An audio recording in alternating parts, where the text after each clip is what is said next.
Andaikan Allah kemudian ambil menghukum, mengadab perilaku-perilaku manusia di atas bumi ini tanpa menunda, menangguhkan, sudah rusak, sudah habis, tidak meninggalkan satupun di atas bumi ini, manusia atau binatang-binatang semua.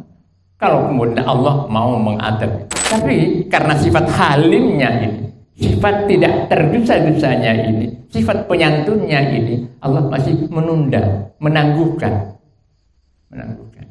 Tapi walaupun menangguhkan, tapi Allah tidak mengabaikan.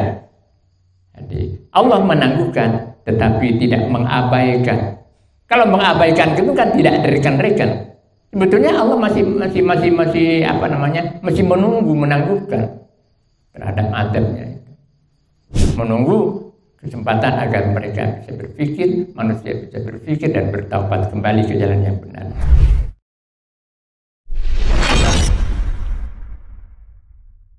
Bismillahirrahmanirrahim.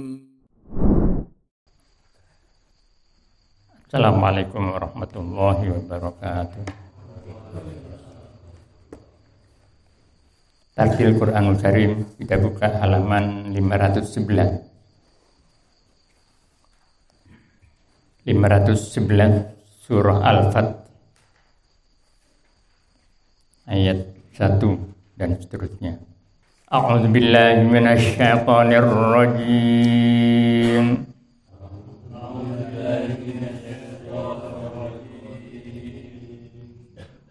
Bismillahirrahmanirrahim.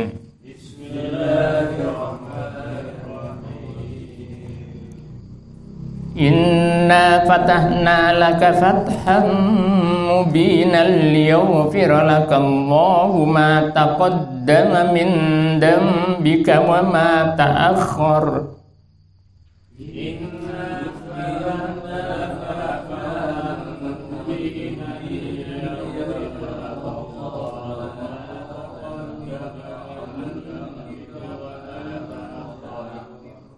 ليغفر لك الله ما تقدم من ذنبك وما تأخر ويتم نعمته عليك ويهديك صراطا مستقيما.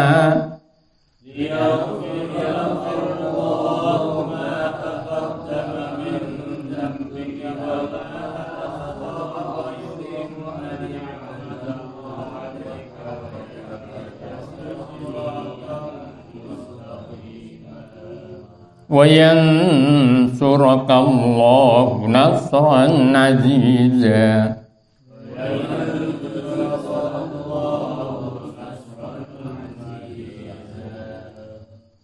هُوَ الَّذِي أَنزَلَ السَّكِينَةَ فِي قُلُوبِ الْمُؤْمِنِينَ لِيَزْدَادُوا إِيمَانًا.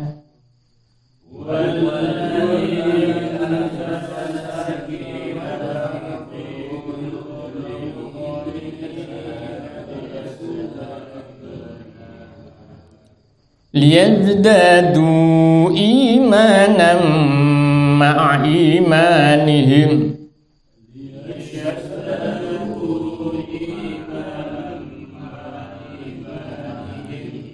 ولله جنود السماوات والأرض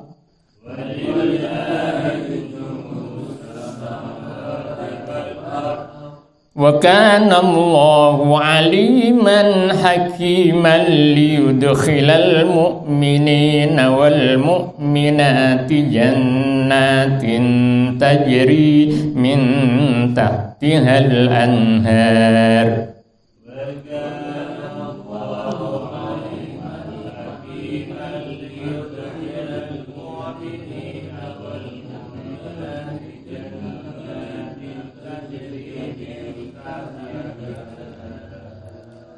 جنات تجري من تحتها الأنهار خالدين فيها ويكفر عنهم سيئاتهم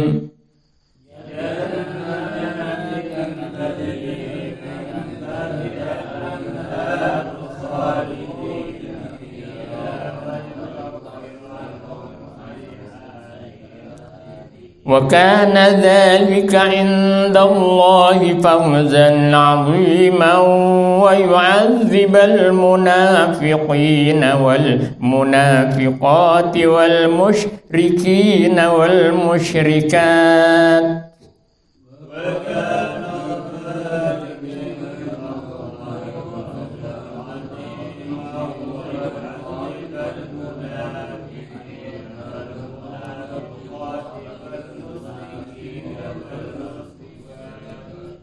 والمشركين والمشركات الظانين بالله ظن السوء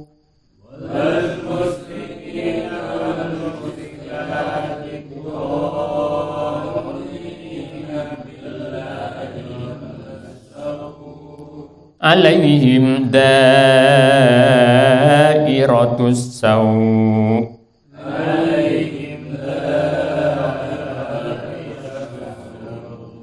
وغضب الله عليهم ولعنهم وأعد لهم جهنم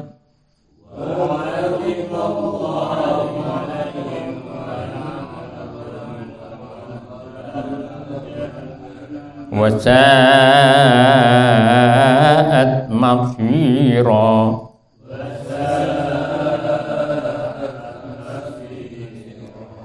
ولله جنود السماوات والأرض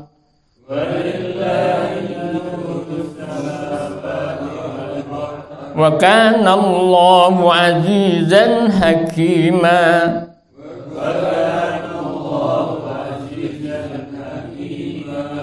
إنا أرسلناك شاهدا ومبشرا ونذيرا لتؤمنوا بالله ورسوله وتعزروه وتوقروه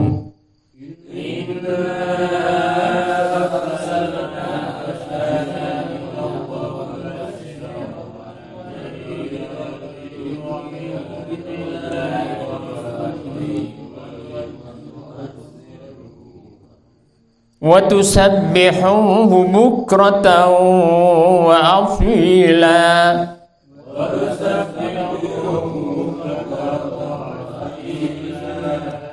إن الذين يبايعونك إنما يبايعون الله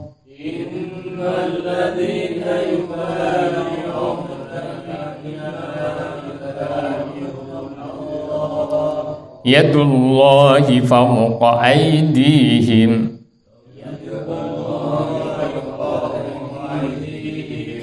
فمن نكث فإنما ينكث على نفسه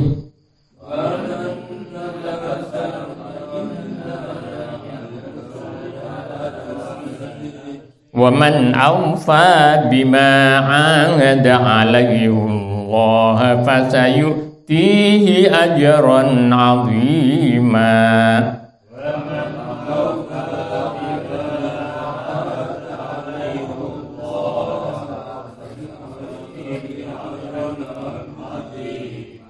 صدق الله العظيم.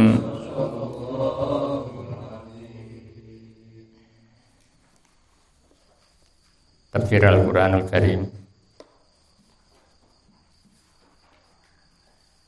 Kita buka halaman 339.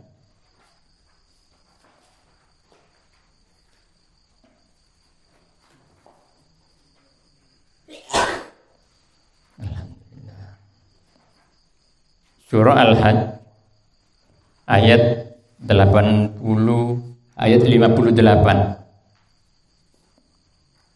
Halamannya 339 surah Al-Hajj ayat 58.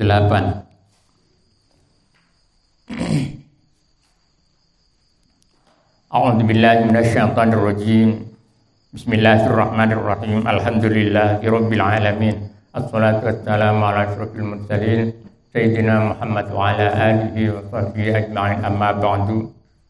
Fa inna asdaqal hadiits kitabullah وخير الهدي هدي محمد صلى الله عليه وسلم وشر الأمور محدثاتها وكل محدثة بدعة وكل بدعة ضلالة وكل ضلالة في النار.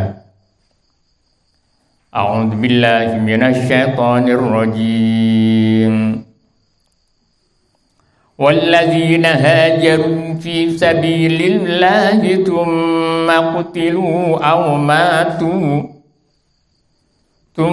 قتلوا أو ماتوا ليرزقنهم الله رزقا حسنا وإن الله لهو خير الرازقين.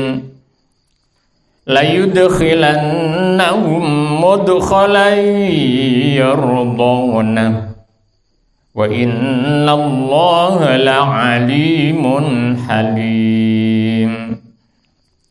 ذلك ومن عاقب بمثل ما عوقب به ثم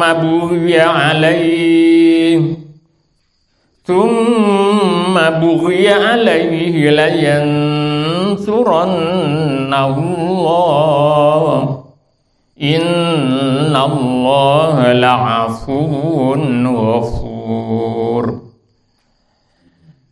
Sadaqallahul Azim. Alhamdulillah, tidak henti-hentinya kita memuji pada Allah Subhanahu wa Ta'ala, karena Allah terus membimbing kita agar supaya kita tetap berada di jalan kebenaran, di jalan yang lurus sesuai dengan yang dikehendaki oleh Allah Subhanahu wa Ta'ala.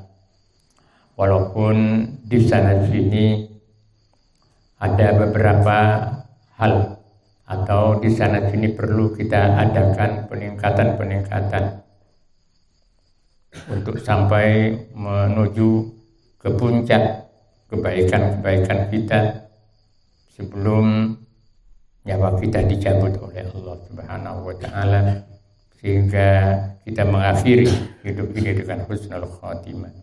Amin ya rabbal alamin. Kajian kita pada ayat-ayat Al-Quran ini sudah sampai pada ayat yang ke-58 dari surah Al-Hajj.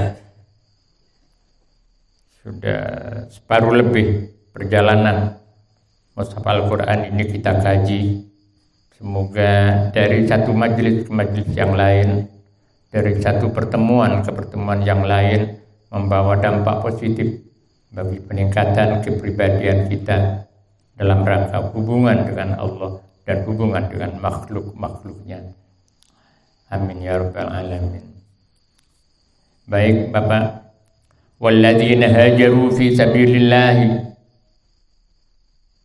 dan orang-orang banyak hajaru yang berhijrah mereka.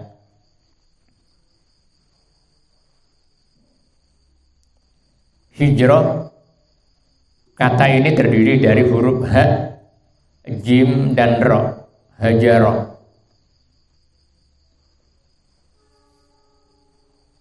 Di dalam kamus-kamus bahasa Al-Quran, hajara ini antara lain memiliki arti pindah dari satu tempat, dari negeri asal ke tempat lain. Itu berpindah, hijrah. Atau berpindah dari satu keadaan kepada keadaan yang lain. Berpindah dari keadaan yang jelek kepada keadaan yang baik. Berpindah dari keadaan yang bermalas-malas, pindah kepada keadaan yang giat serta rajin beribadah misalnya. Berpindah dari lingkungan yang kotor pada lingkungan yang bersih. Walhasil berpindah dari keadaan yang buruk, yang jelek kepada keadaan yang baik. Itu juga tercakup dalam pengertian hijrah.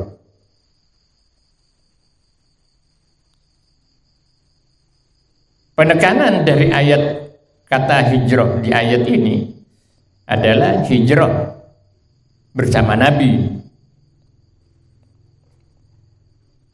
dengan sahabat-sahabatnya. Hijrah yang pertama itu ketika Nabi menjalankan dakwahnya di Mekah adalah hijrah para sahabat beliau yang sudah masuk Islam, hijrah ke Habasyah, ke negeri Ethiopia, negeri Afrika. Ini dilakukan oleh para sahabat pada tahun kelima dari terutusnya Nabi.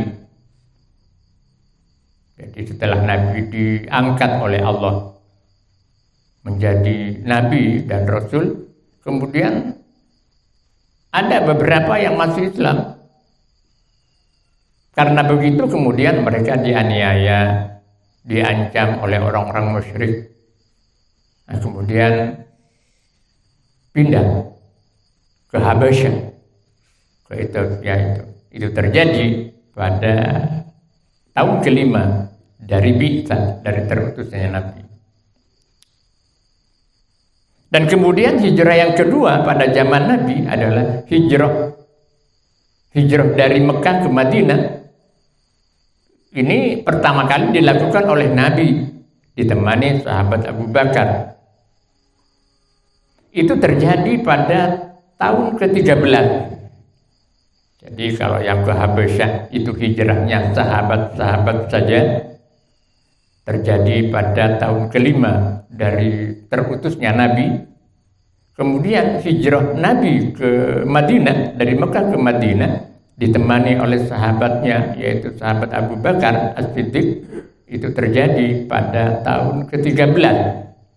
Jadi Nabi setelah diangkat menjadi Rasul, itu 13 tahun menggencarkan dakwahnya, melaksanakan dakwahnya di Mekah selama 13 tahun. Di Madinah sendiri hanya 10 tahun. Berarti dalam waktu 23 tahun Nabi menjalankan dakwah itu. Dan berhasil luar biasa. Rahasia keberhasilan Nabi hanya dalam waktu 23 tahun itu, yang paling menonjol itu ada keteladanan dari Nabi. Ini kunci sukses Nabi. Hanya dalam waktu 23 tahun berhasil merubah negara Arab itu, negara Saudi Arabia yang sekarang itu menjadi begitu baiknya. Jadi kunci suksesnya yang pertama adalah karena keteladanan Nabi.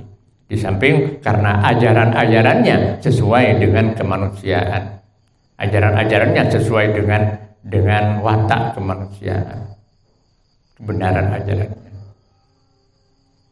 Kalau kita bandingkan dengan negara-negara sekarang, dengan negara kita itu sudah berapa tahun? Sudah hampir 100 tahun. Nggak berhasil. Karena nggak ada keteladanan itu. Nggak ada keteladanan itu.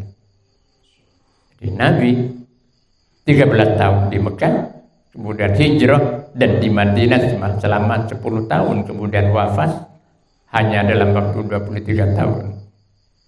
Berhasil karena keteladanan. Nah, itu hijrah yang dimaksud dalam ayat ini, hijrah Nabi dan sahabatnya. Yang pertama itu hijrah ke Habasyah, yang kedua hijrah ke Madinah. Nah, hijrah yang ke Madinah ini wajib bagi semua yang sudah masuk Islam di Mekah untuk pindah. Tidak boleh tidak. Harus pindah. Tidak boleh tidak, harus pindah. Yang tidak pindah, imannya dianggap tidak sah. Karena berarti ada tidak loyal.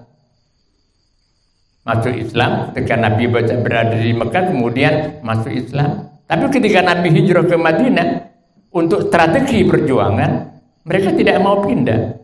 Imannya tidak dianggap karena tidak ada loyalitas di situ. Dan akan menjadi bulan-bulanan oleh kaum musyrikin. Jadi harus pindah. Oleh karenanya kemudian banyak sahabat-sahabat secara bertahap menyusul Nabi ke Madinah untuk berhijrah juga.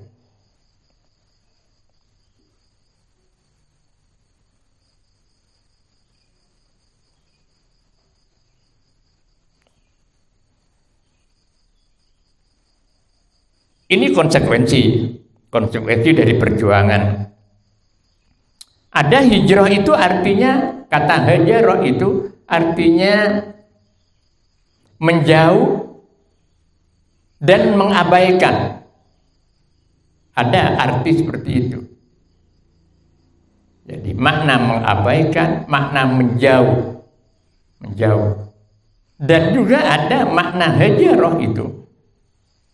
Tidak menyapa, tidak saling bertegur sapa antar teman, antar sesama muslim. Soker kata orang-orang Madura. Kalau orang Jawa apa? Setru. Bukan sadru. Kalau sadru itu kue itu. Satru. Nyatru.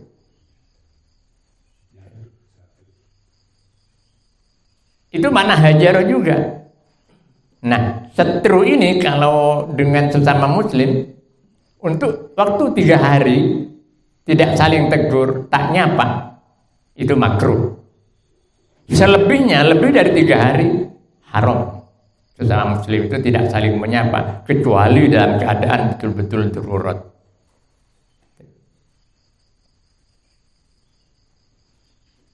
Hajarah yang dalam arti mengabaikan, seperti firman Allah ketika Nabi mengadu kepada Allah dalam surah Al-Furqan ayat 30, wa qala ar-rasulu ya rabbi inna qaumi ittakhadhu hadzal qur'ana mahjura.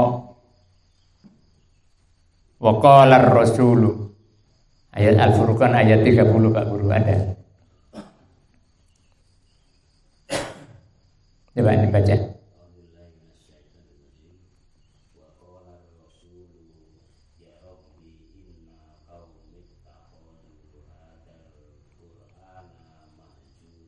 Nah, mahjuro di situ berasal diambil dari kata hajaro itu.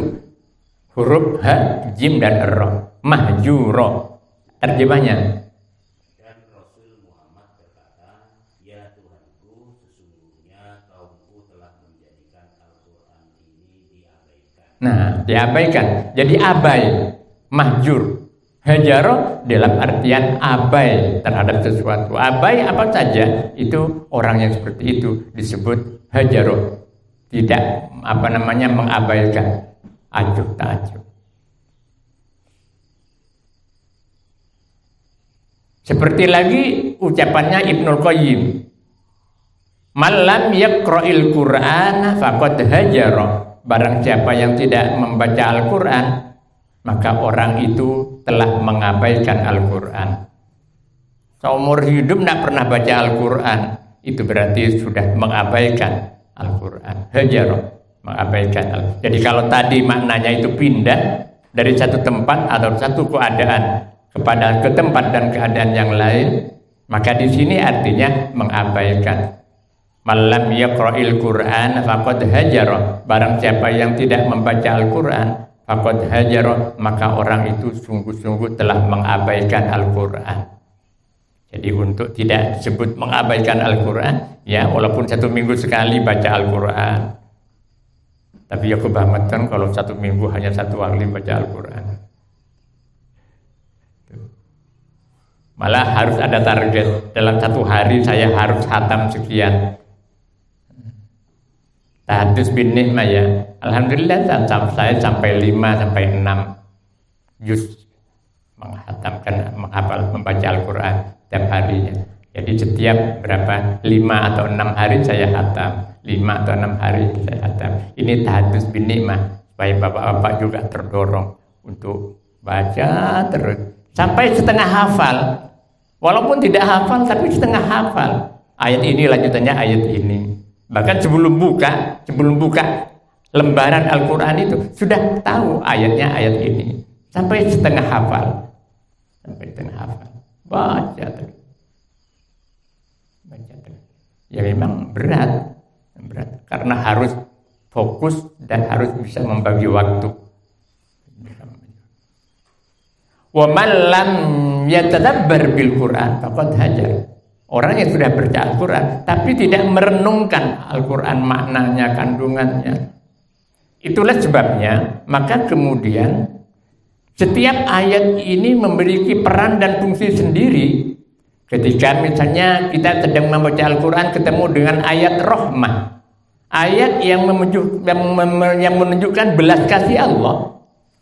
Ketika ayat itu kemudian kita memohon kepada Allah supaya rahmat yang diberitakan oleh Al-Quran, oleh Allah dalam Al-Quran itu dialirkan, diturunkan, diberikan kepada yang membaca itu.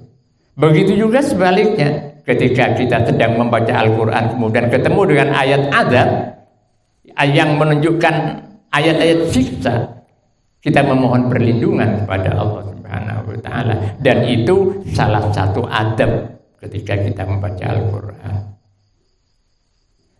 Selanjutnya kata Ibnul Qayyim, wa man yatadabbar wa lam ya'mal bihi faqad hajar. Siapa yang sudah membaca Al-Quran dan bertadabbur, merenungkan makna Al-Quran tapi tidak mengamalkan, maka orang itu telah mengabaikan Al-Quran. Jadi pertama membaca Al-Quran, kemudian kedua mengangan-angan maknanya, dan ini obatnya hati. Jadi membaca Al-Quran dengan mengangan-angan maknanya itu obatnya hati. Jadi ada hati yang keras, hati yang beku, hati yang gelap, itu obatnya 5. Obatnya 5. Dawa'u qalbika khamsun in taqaddatihi fadum alaihi tafuz.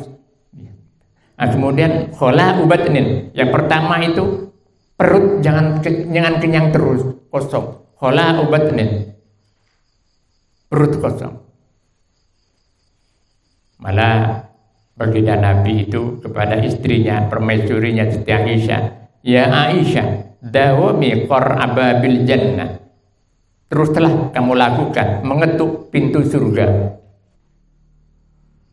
Kata Nabi kepada Siti Aisyah, "Bimada ya Rasul? Dengan apa aku mengetuk pintu surga?" "Bilju," dengan lapar. Karena kalau lapar, ini cerah, berpikirnya cerah. Coba kalau kita bulan puasa, kan cerah kita berpikir. Jadi dawimi qar'aba bil jannah. Ditanyakan oleh Siti Aisyah, "Bimada? Dengan apa ya Rasul?" "Bilju," dengan lapar. Itu obatnya hati yang pertama. Wa Qur'anun tadabbaruhu, dan yang kedua membaca Al-Qur'an dengan mengangan-angan maknanya. Walaupun lewat terjemahnya dulu. Jadi baca Al-Qur'an dengan terjemahnya. Kemudian satu ayat dilihat terjemahnya seperti apa. Oh begini maksudnya. Lama-lama kalau itu dilakukan menjadi kulino. Oh ayat ini maknanya begini, kandungannya seperti ini. Ada 5. Jadi itu yang kedua. Qiraatna. Wa Qur'anun tadabbaruhu. Yang ketiga bangun malam. Pada saat orang-orang pada enak tidur, bangun malam, itu juga bisa menjadi obatnya hati. Bukan sakit leper, bukan, tapi sakit, hatinya sakit, dendam, tidak sabar, kemudian sombong, ingin ria, itu penyakit hati semua. Obatnya itu tadi, mengosongkan perut dalam batas-batas tertentu ya. Kalau kemudian perutnya kosong sampai gemeteran ketika kita sholat, itu tidak seperti itu. Artinya jangan terlalu kenyang. Makanya kata Nabi itu tidak makan kecuali lapar. Kalau kita kan enggak. Kita makan kalau melihat. Kalau mata melihat makanan, makan terus. Ya. Nah, ketika Nabi makan, berhenti sebelum kenyang. Coba, apa kuat kita? Tak besar ya. Jadi Nabi makan setelah lapar. Dan kemudian ketika Nabi makan berhenti sebelum kenyang. Nah, kalau kita kan enggak. Apa yang belang kayak tengen katanya. Nah itulah apa. Nah, kembali kepada soal hijrah ini. Hijrah itu adalah antara lain maknanya mengabaikan, pindah dari satu keadaan kepada keadaan yang lain yang lebih baik, atau pindah dari tempat ke negeri asalnya ke tempat yang lain. Dan hijrah juga bermakna mengabaikan, dan hijrah juga berarti menjauh seteru itu tadi. Walladzina hajaru, dan orang-orang banyak hajaru yang berhijrah mereka fi sabilillah, hijrahnya itu di jalan keridhaan Allah. Di jalan keridhaan Allah.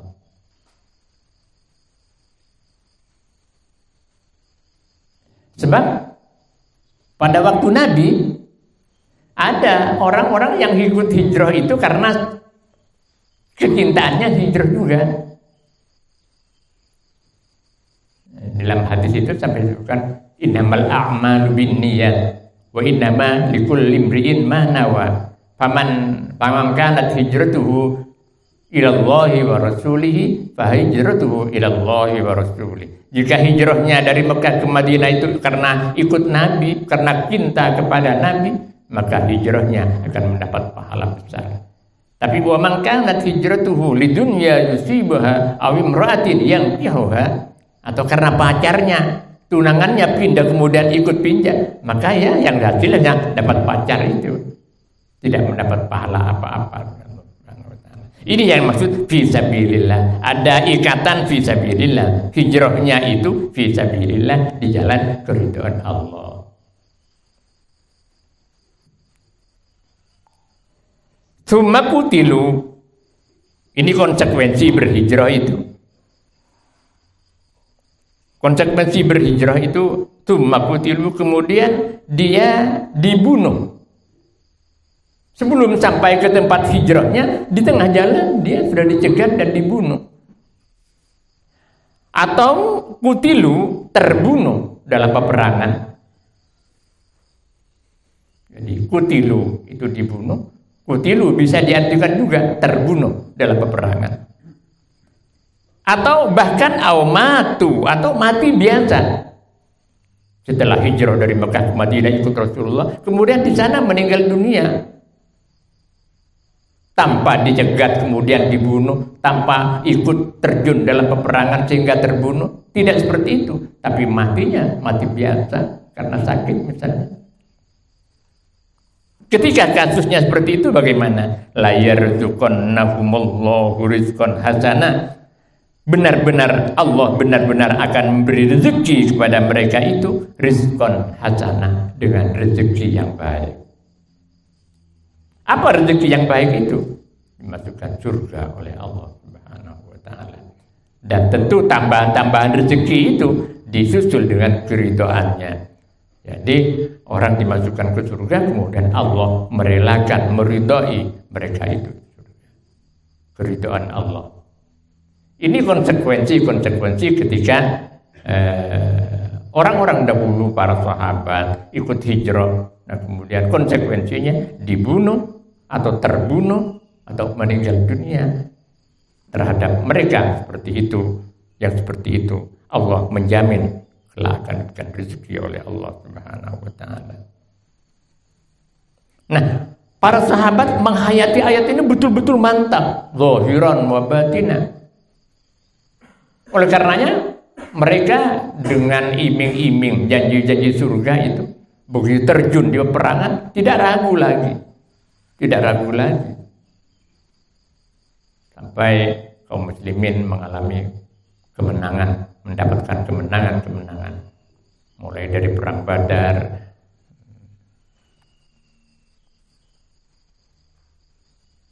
wa innallaha lahuwa khairur raziqin, wa innallaha, dan sesungguhnya Allah lahuwa, niscaya, wa innallaha, sesungguhnya Allah lahuwa, benar-benar. Jadi lamnya di sini lam taukid. Lahuwa, benar-benar, huwa Allah khairur raziqin, sebaik-baik pemberi rezeki. Sebaik-baik pemberi rezeki. Potongan ayat ini memberi pemahaman kepada kita bahwa selain Allah ada juga yang bisa memberi rezeki. Cuma Allah sebaik-baik memberi rezeki. Itu apa artinya? Manusia juga bisa disebut sebagai pemberi rezeki. Tapi sifat manusia yang memberi rezeki itu adalah sifatnya perantara saja. Perantara saja. Tapi sebaik-baik pemberi rezeki adalah Allah Subhanahu wa Ta'ala. Kenapa? Karena mulai dari bahan bakunya, bahkan mulai menanam, mulai berupa bibit, itu Allah yang mengaturnya. Bahkan lebih dari itu, lebih jauh dari itu, sejak pengolahan lahan itu sudah Allah ikut membimbing di situ, ikut mengatur di situ. Kemudian bibitnya ditanam, kemudian dipanen, kemudian diselamatkan panenannya, tidak dimakan burung, tidak dimakan tikus. Kemudian dipanen dengan hasil yang memuaskan. Itu semua adalah Allah Subhanahu wa Ta'ala yang mengatur. Allah yang memberi rezeki. Oleh karenanya disebutkan di ujung ayat ini, penutup ayat ini, innallaha lahuwa khairur raziqin, sesungguhnya Allah dialah benar-benar zat yang paling baik dalam memberi rezeki.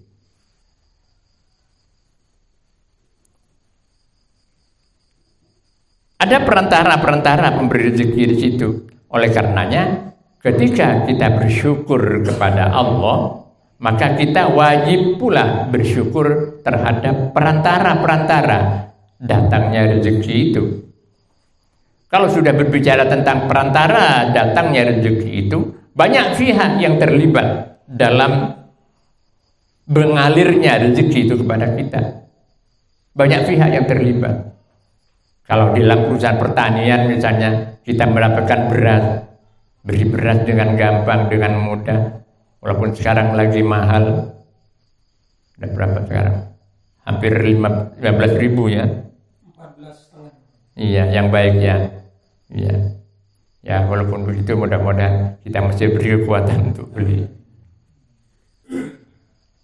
Datang rezeki pada kita banyak yang terlibat dari urusan beras saja. Petani, pedagangnya, kemudian yang pegang setir, kemudian diantarkan dropping bahan-bahan itu. Banyak yang terlibat. Mereka adalah perantara-perantara datangnya rezeki itu.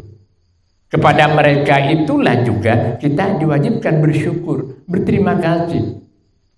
Coba, tidak ada yang mengantarkan. Kemudian ada kecelakaan, kemudian jembatannya putus. Ini saja sudah sangat mengganggu. Bisa terjadi gejolak. Kalau jembatan ini putus sampai 1 bulan misalnya, baru selesai bisa dilewati, apa yang akan terjadi? Kelangkaan barang. Karena langka barangnya, hukum ekonomi berlaku. Apa hukum ekonomi? Kalau barangnya sedikit, maka harga akan naik. Karena yang butuh banyak. Hukum ekonomi seperti itu. Itulah sebabnya, maka kemudian ketertiban di jalan raya dan sebagainya itu sangat penting, perlu distabilisasikan. Jangan sampai terjadi sabotase dan sebagainya. Ini urusan pemerintah ngatur itu semua. Kalau kemudian tidak mengatur, apa pun yang dikerjakan. Kalau yang begitu-begitu tidak diatur. Kewajiban negara, kewajiban pemerintah untuk menjamin ketersediaan pangan, ketersediaan BBM, ketersediaan angkutan, keamanan, ketertibannya itu harus diselenggarakan dengan sebaik-baiknya agar supaya ketertiban ini bisa terjamin. Itu perantara-perantara semua. Karena itu kemudian kita berterima kasih tidak hanya kepada Allah, tapi kepada perantara-perantara itu. Inilah makna yang sebenarnya daripada potongan ayat wa innallaha lahuwa khairur raziqin. Sesungguhnya Allah dialah benar-benar zat yang paling baik memberi rezeki. Karena memang yang punya. La yudkhilannahum mudkhalan yarduna. La yudkhilannahum, Allah benar-benar akan memasukkan mereka Mereka yang karena hijrah kemudian terbunuh. Yang karena hijrah kemudian terjadi pertempuran kemudian dia terbunuh. Yang karena hijrah kemudian dia kena penyakit misalnya kemudian meninggal. Selain Allah menjamin benar-benar akan memberi rezeki kepada mereka, kemudian Allah juga akan memasukkan mereka mudkhalan di satu tempat yardaunahu, di mana mereka itu merasa puas dengan tempat itu. Di mana? Ya di surga itu. Merasa puas dengan dimasukkannya di surga. Jadi hatinya betul merasa puas. Wa innallaha la'alimun halim. Wa innallaha, dan sungguhnya Allah la'alimun halim, benar-benar zat yang maha mengetahui.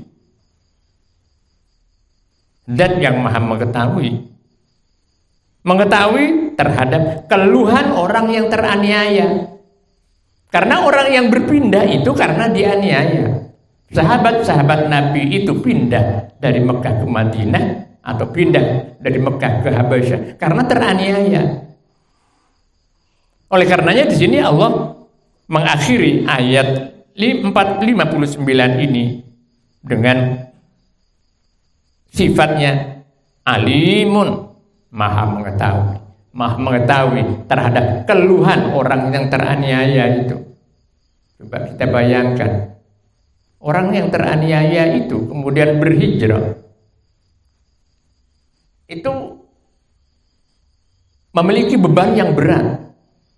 Berpikir tentang hartanya, berpikir tentang keluarganya, berpikir tentang tempat yang baru nanti seperti apa. Wong kita pindah biasa saja, jadi mumet pikiran ini. Apalagi pindah karena dianiaya, luar biasa. Oleh karenanya banyak janji-janji Allah yang diberikan kepada mereka, dimasukkan ke surganya dan ditempatkan di tempat di mana mereka puas. Di sini alimun, maha mengetahui Allah terhadap keluh kesah orang yang teraniaya dan mengetahui juga terhadap perilaku para penganiaya itu, yakni kaum musyrikin.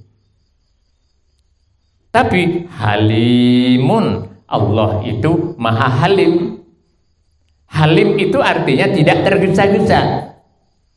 Penyantun, halim, penyantun. Ini asmaul husna semua. Ar-Razik, Ar-Razzaq itu asmaul husna juga. Maha pemberi rezeki. Alimun, maha mengetahui, itu juga asmaul husna.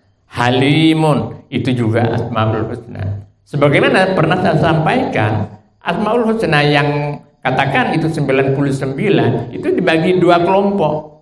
Ada kelompok yang pertama adalah asmaul husna yang sifatnya jamaliyat, sifat-sifat keindahan yang dimiliki oleh Allah.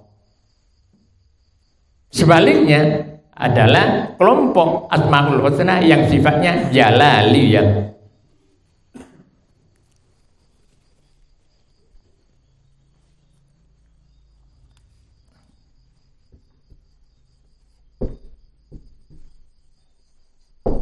Asmaul husna, nama-nama Allah terbaik. Yang pertama adalah yang bersifat jamaliyah. Yang kedua adalah jalaliyah. Jamaliyat ini artinya nama Allah atau sifat-sifat Allah yang indah-indah.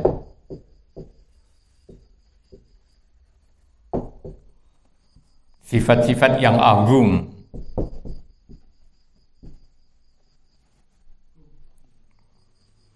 Terhadap yang jamaliyat ini kita harus berusaha tasyabbuh,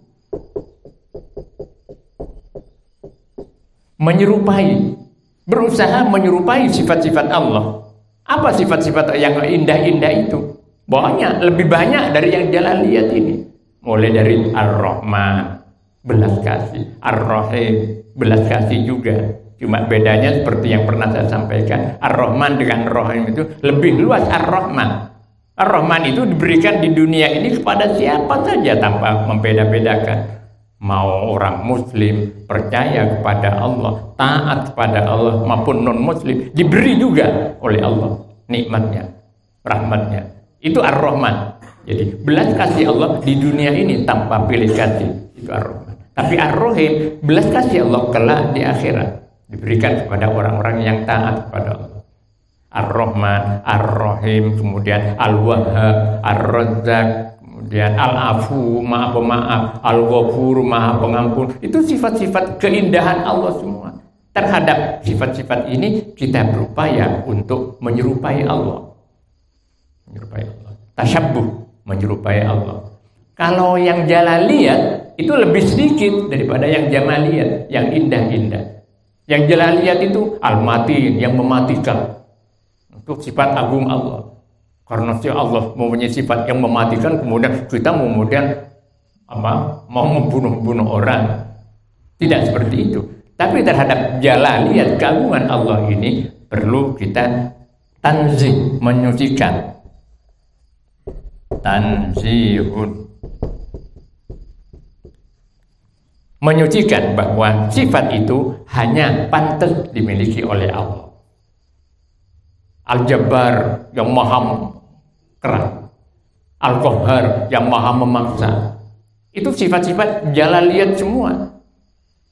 Kalau itu dimiliki oleh manusia, rusak bumi ini. Oleh karenanya manusia atau kita perlu menyerupai Allah itu dalam sifatnya yang indah-indah itu. Al-Wahhab, maha pemberi, Ar-Razzaq, maha memberi rezeki, Al-Ghafuru, maha pengampun, Al-Afu, maha pemaaf. Nah, Al-Halim ini adalah maha penyantun, tidak tergesa-gesa. Halim, tidak tergesa-gesa. Tidak tergesa-gesa mengambil tindakan, tidak tergesa-gesa mengadab manusia.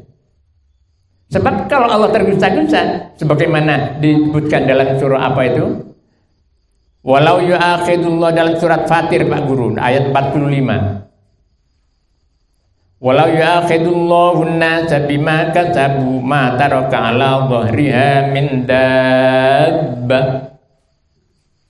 Surah Fatir ayat 45.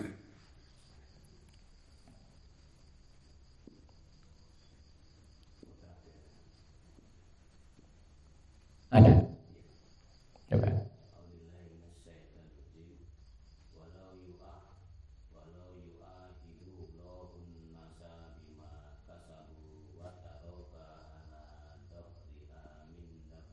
Min dabbah.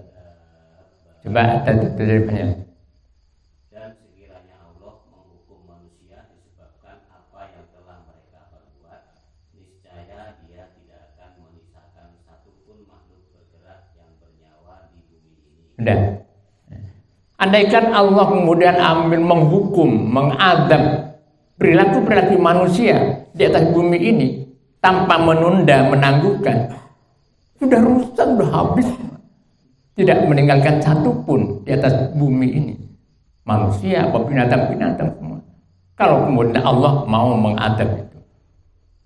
Tapi karena sifat halimnya ini, sifat tidak tergesa-gesanya ini, sifat penyantunnya ini, Allah masih menunda, menangguhkan.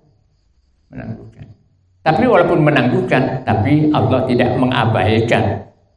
Jadi Allah menangguhkan, tetapi tidak mengabaikan. Kalau mengabaikan itu kan tidak rekan-rekan. Sebetulnya Allah masih menunggu, menangguhkan terhadap adabnya itu. Menunggu kesempatan agar mereka bisa berpikir, manusia bisa berpikir dan bertaubat kembali ke jalan yang benar. Halim. Halim ini bisa disandang oleh manusia juga. Tidak tergesa-gesa, manusia tidak tergesa-gesa. Ketidaktergesa-gesaan manusia itu bisa karena dia sebelum melangkah, sebelum bersikap, itu berpikir secara matang. Berpikir dulu secara matang, baru kemudian mengambil langkah-langkah, mengambil sikap. Itu tidak tergesa-gesa. Tidak tergesa-gesa. Akan tetapi ketidaktergesa-gesaan manusia itu bisa saja terjadi karena ketidakmampuan. Misalnya tidak melawan, tidak tergesa-gesa melawan karena tidak mampu. Ketika seperti itu, orang itu tidak disebut penyantun, tidak disebut halim, tidak disebut tergesa-gesa, tidak tergesa-gesa. Kalau memang tidak mampu, atau karena tidak tahu, di dada ada permasalahan, kemudian dia tidak tergesa-gesa, kelihatannya tidak tergesa-gesa, tenang saja. Tapi ketenangan mereka dia karena tidak tahu. Nah, ketika seperti itu, orang itu tidak bisa disebut sebagai tidak tergesa-gesa, halim. Tapi Allah Subhanahu wa Ta'ala bukan karena itu sebabnya, bukan karena tidak tahu, bukan karena tidak mampu. Allah Maha tahu, Allah Maha mampu, Allah Maha kuat, tetapi Allah tidak tergesa-gesa. Nah, tapi manusia walaupun tidak tergesa-gesa, bisa saja karena dia tidak mampu, dia karena lemah. Karena manusia memiliki sifat-sifat itu. Ketika seperti itu, manusia tidak bisa disebut halim, tidak bisa disebut tidak tergesa-gesa. Dzalika wa man aqaba bimithli ma uqiba bihi thumma baghiya alaihi la yansurannahullah. Dzalika yang demikian itu,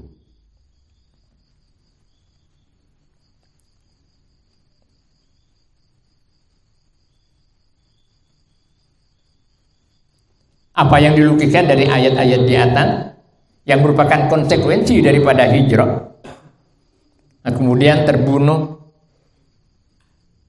atau dibunuh, Allah memberi izin kepada mereka untuk melakukan pembalasan.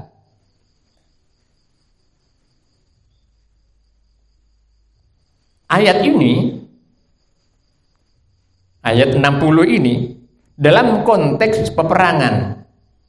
Zalika yang demikian itu,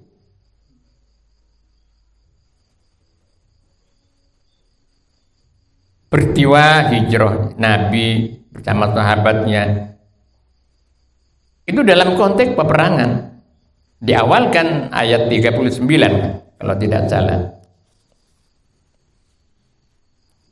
Nah ini ayat 39 di depan, udina lilladzina yuqataluna bi annahum zulimu. Udina diizinkan kepada mereka, yuqataluna yang dibunuh mereka, bi annahum zulimu karena mereka dianiaya. Artinya ayat ini memberi izin kepada kaum muslimin untuk berperang. Sebelumnya tidak diizinkan oleh Allah untuk berperang. Tapi karena dianiaya terus dan kekuatan kaum muslimin sudah memadai, Allah mengizinkan peperangan itu. Nah, dalam konteks peperangan ini, ayat ini erat untuk dibicarakan. Dzalika wa man aqaba bimithli ma uqiba bihi tsumma bughiya alaihi. Dzalika yang demikian itu, wa man aqaba dan barang siapa aqaba yang membalas orang itu, bimithli ma uqiba seimbang, bimithli seumpama, ma uqiba umpama penderitaan yang derita atau penganiayaan yang derita oleh orang itu,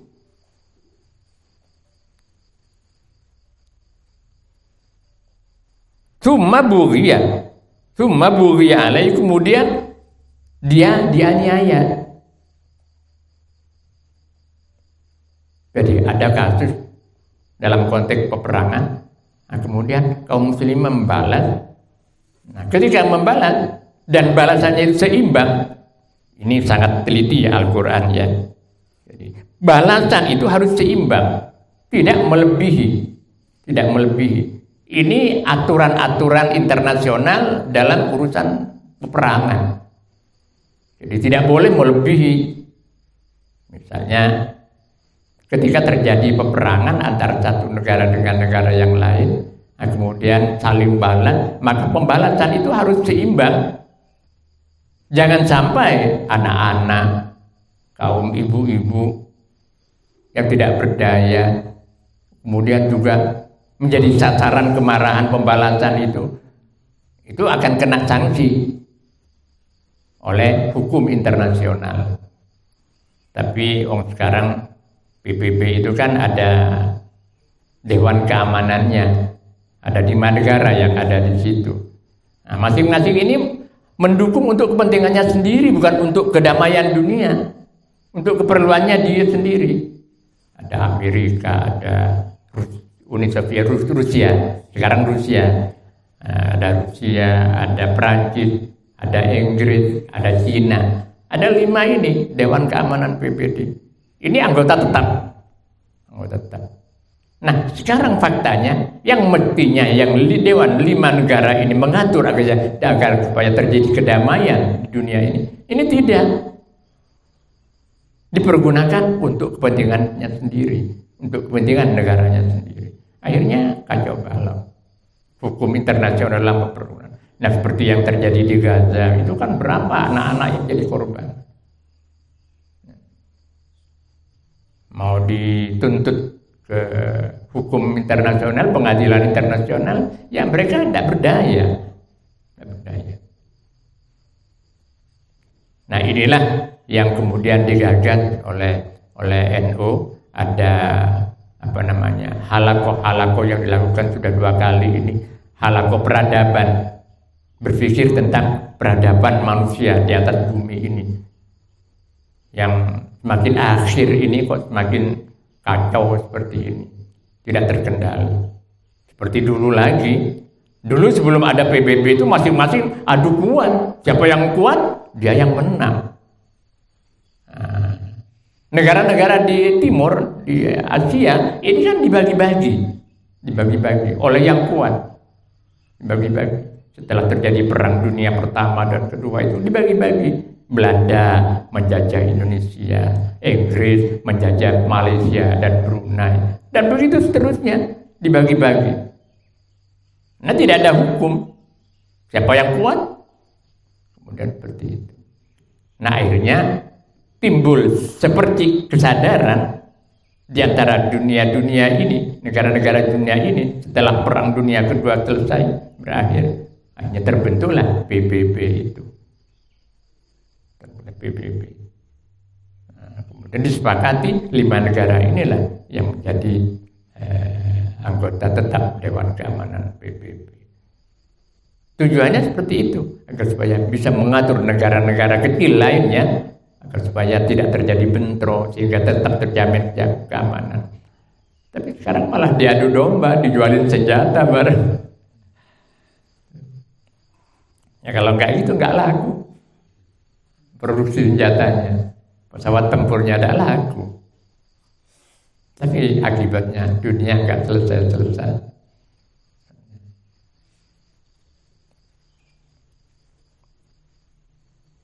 Nah, ini Al-Quran menetapkan bimithli ma uqiba, seimbang dengan penganiayaan yang mereka lakukan.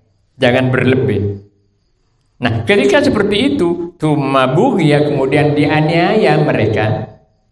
Dianiaya maksudnya setelah mengadakan perlawanan yang seimbang, masih tetap saja perjanjian itu dilanggar misalnya. La yansurannallah. Pasti Allah benar-benar akan menolong dan memenangkan mereka. Cuma pertanyaannya sekarang, kok nggak datang-datang ya kemenangan yang dijanjikan Allah itu? Nggak datang-datang. Banyak faktor sebetulnya. Kalau kita misalnya berpikir tentang perjuangan Islam, kaum muslimin sendiri di Teluk Arab sana nggak ada yang kompak. Di Indonesia saja nggak kompak. Suruh milih Amin, milih macam-macam. Kacau. Kan begitu Pak Wanu sampai ini bilang seperti itu. Saya sampai menghayal punya ilmu yang kuat itu. Iya. Masya Allah. Entah alam ini sudah berakhir, sudah akhir alam. Nah, kompak. Kalau kompak, seperti yang pernah saya sampaikan tahun 70-an itu, tahun 70-an atau 80-an, pernah embargo minyak negara-negara Arab itu. Amerika tidak boleh beli minyak. Inggris, Prancis nggak boleh beli minyak, nggak di tropik minyak. Kelabakan mereka kalau kompak.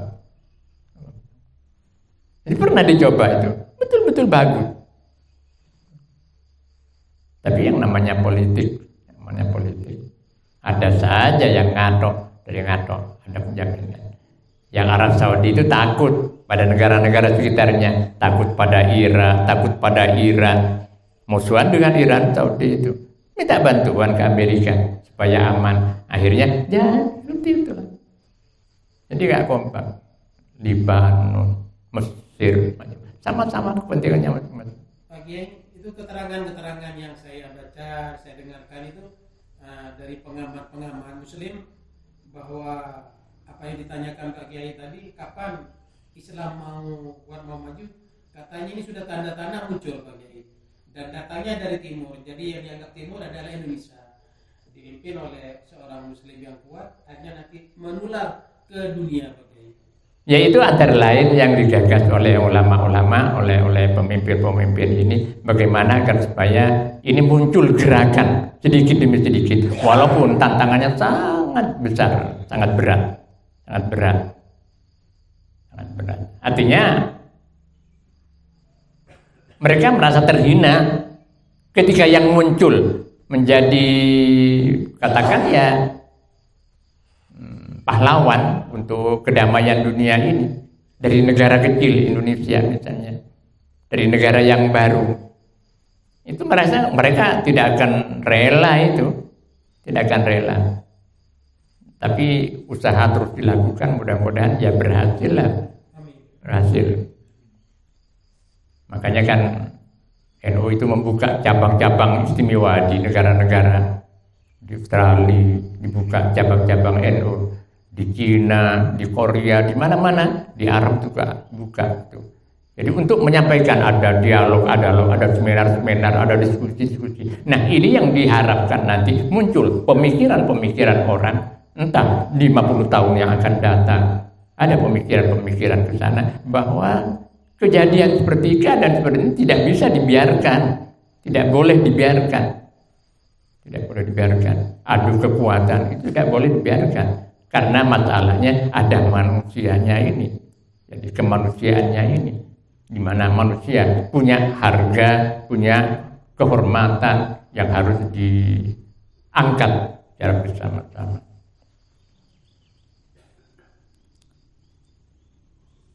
La yansurunallah, innallaha la'afun ghafur. Nah ini ditutup oleh Allah ayat 60 ini dengan Asmaul Husna juga. Dari segi jamaliyatnya, al-afu, al-ghafur. Innallaha, sungguhnya Allah, la'afun ghafur, benar-benar Adzat yang maha pemaaf, dan benar-benar Adzat yang maha pengampun.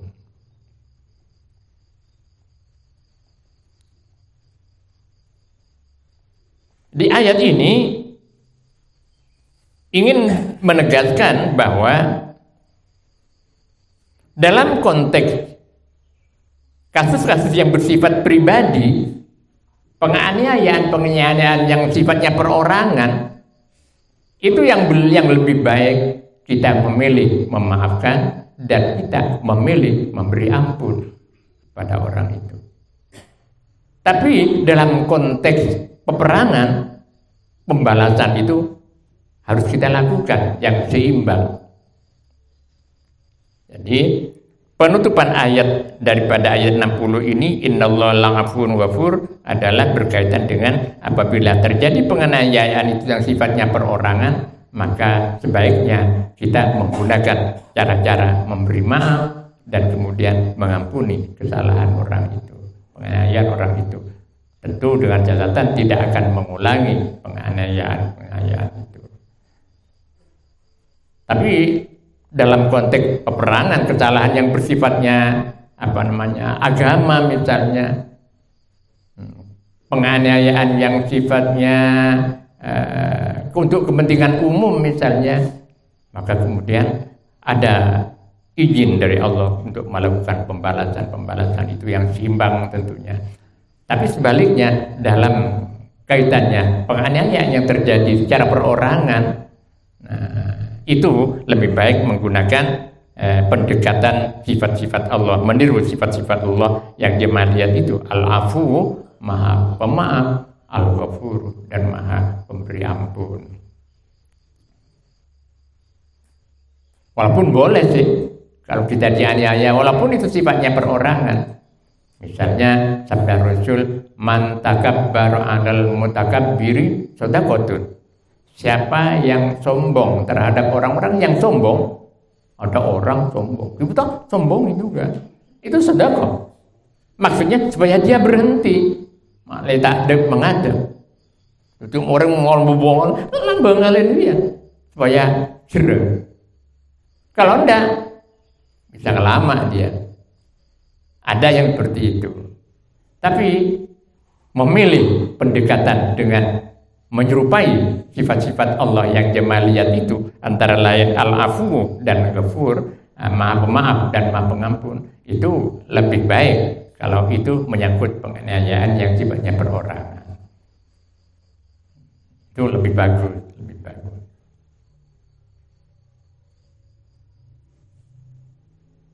Itulah Bapak. Mudah-mudahan keadaan ini terus diberikan jalan oleh Allah untuk mencari jalan, mencari jalan untuk mendamaikan pergaulan antar negara di dunia ini, yang kemudian peradaban manusia itu menjadi lebih terhormat, tidak terjadi peperangan, saling menghargai dengan berpijak pada peradaban kemanusiaannya itu. Saya kadang berpikir, kita berbicara tentang Palestina yang begitu didolimi, dianiaya, masalahnya kompleks ya. Masalahnya kompleks, bukan sekedar anektasi Israel terhadap Palestina. Tapi di sekitarnya ini ada banyak-banyak masalah. Adapun kita mencari dana untuk sumbangan kemanusiaannya, boleh-boleh saja. Tapi kalau kemudian kita menginginkan dengan bantuan itu supaya Palestina menjadi negara merdeka, rasanya kok sulit ya. Karena negara-negara sekitarnya, teman-temannya Palestina sendiri tidak kompak. Dan di dalamnya sendiri ada dua partai di situ. Ada Hamas, ada Al-Fatah. Al-Fatah pimpinan Yasir Arafat almarhum itu, Al-Fatah. Ini lebih lunak. Tapi kalau yang Hamas ini memang keras. Nah, antara Hamas dengan Al-Fatah ini tidak kompak juga, yang namanya politik ya. Kepentingan juga. Jadi banyak faktor. Jadi kalau kita menginginkan kesemsem untuk berjuang untuk menjadikan negara Palestina itu merdeka, rasanya sulit kita. Kecuali ada keajaiban yang diberikan oleh Allah Subhanahu wa taala. Keajaiban itu antara lain kompaknya negara-negara teluk. Kalau ini kompak, insyaallah. Saya rasa itu Bapak, kaitannya dengan ini, dengan membalas ini, karena dalam konteks peperangan, dalam konteks hijrah, perjuangan Rasulullah sallallahu alaihi wasallam. Dzalika bi anna Allah yulijul laila fin nahar wallahu a'lam bissawab. Kalamun qadimun la yamullu sama'uhu tanazzaha an qawlin wa fi'lin wa niyati bihi ashtafi min kulli da'in wa nuruhu dalilun li qalbi 'inda jahli wa hirati faya rabbi mati'ni bisirri hurufihi wa nawwir bihi qalbi wa sam'i wa muqlati wa salli wa sallim ya ilahi alan nabi wa alin wa ashabin bihim nil tubuyati wa ya rabbi zidni bihi ilman wa hikmatan bijahin nabi man ja'ana bil hidayati wa ya rabbi waffiqni bitaqwaka ya Allah fa ya rabbi irhamni bihusni khatimati alaihi salatullahi thumma salamuhu wa alin wa ashabin bihim nil tuhayati. Al-Fatihah. A'udzu billahi minasyaitonir rajim. Bismillahirrahmanirrahim. Ar-Rahmanir Rahim. Ihdinas siratal mustaqim.